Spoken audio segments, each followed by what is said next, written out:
Hi, it's Andrew from Aussie Sapphire. Today we're just going to run through a few maintenance tips and general operating tips on the Lortone33B Tumbler. This is the second in the size range that Lorton make.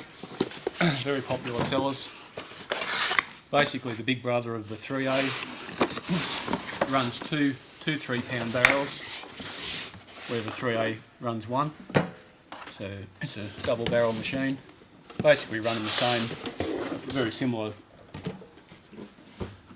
gear as the 3A, longer shafts, same motor, but just a little bit different in configuration, so we'll run through a few tips with that. Again, the barrels are simple. Just remove the top, the nut, and just use that washer just to prise the lid off. Once you get it off, just remove that, set it aside, and just stretch out the barrel slightly. And just remove that. It gives you access into the barrel to change grits and so forth. When you reassemble, just make sure you give this lip here a good wipe, clean and dry. Again, with the barrel in a lid, just make sure that's wiped, clean and dry, and just reinsert that. Press it in. Put the outer lid on. Just press that on. You'll find inside that cover sheet some more instructions that are basically just covered there. So just sit that back on, washer on, and sit the nut on with the machine section furthest away from the barrel. You operate these tumblers with the two barrels facing away from each other, so that the lids are actually facing the ends of the machine. Don't operate them this way around, because the rubber will actually pick up on the machine and cause the machine to overload. So make sure you run the barrels with the nuts facing out.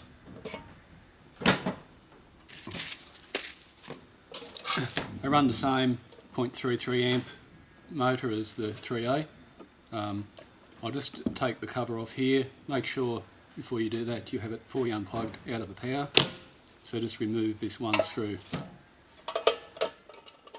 The screw also has a nylon guide that actually touches the lid when it rotates, so keep that nylon screw and guide. Just remove the cover. The cover just slots in, so it's quite simple.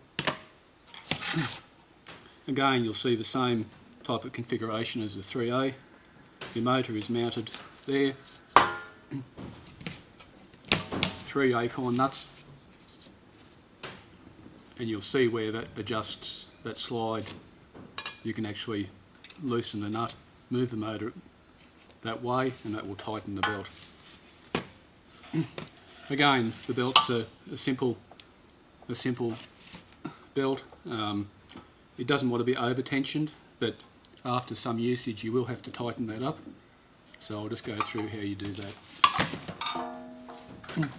All you need is a shifting spanner or a small imperial spanner. So just loosen the 3 acorn nuts at the end.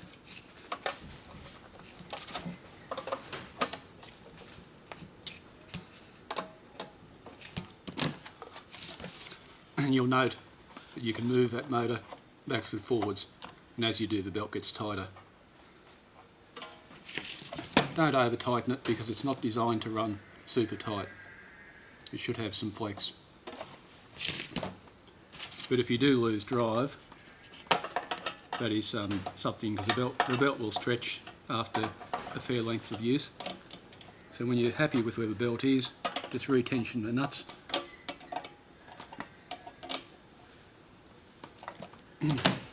And it's that simple. If you happen to break a belt or want to change the belt will eventually wear out.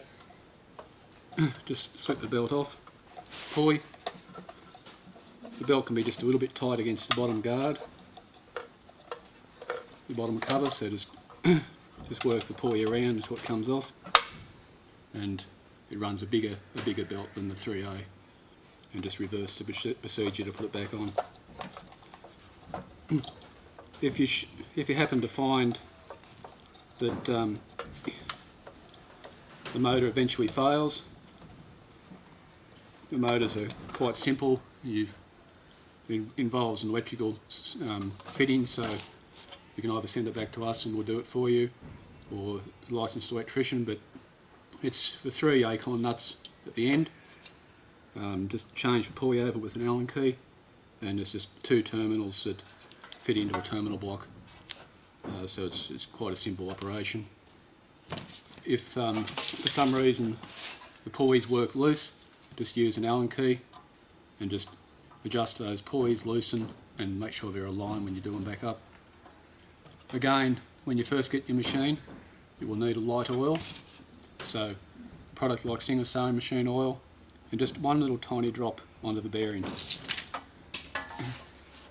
So that's all it takes. So just oil the 4 bearings, wipe any excess off. Be careful not to over oil the machine, but do that about once a month, which is usually once a cycle for a full rock polish job.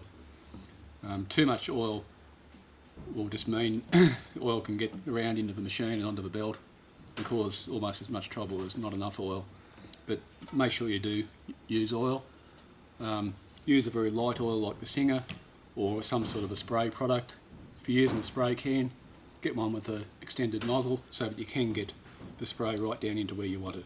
And again, a very, very small amount, and wipe the excess off. So that's changed or adjusted the belt. It's oiled your machine.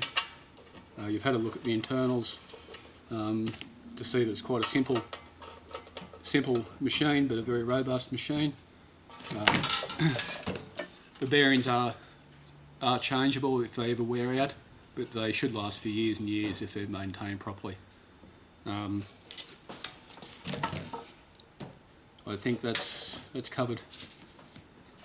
So thanks for watching the video.